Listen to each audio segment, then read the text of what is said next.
खूबसूरत मसाजिद, तारीखी बाजार, जदीद कैफे और समुद्र के किनारे आबाद जिंदा दिल लोग। मशरिक और मगरिब के संगम पर वाक़ तुर्किया अपनी खूबसूरत सकाफत और जिंदा दिल माशरे के लिए दुनिया भर में जाना जाता है। तुर्किया के बड़े शहरों में जदीद जिंदगी का रंग नुमाया है।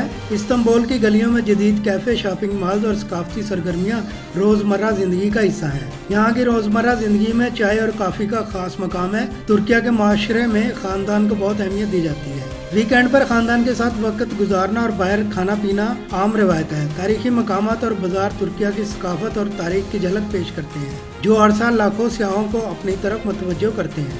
अपनी सकाफत, मेहमान नवाजी और रंगीन तर्ज जिंदगी की वजह से दुनिया भर में मशहूर है। तुर्किया के लोग जिंदगी को सादगी और खुशदिली के साथ जीने पर यकीन रखते हैं। रवायात और जदीद तर्ज जिंदगी के सीन इम्तजाज के साथ तुर्किया न सिर्फ एक खूबसूरत मुल्क है, बल्कि ये एक जिंदा दिल माशरे की मिसाल भी है।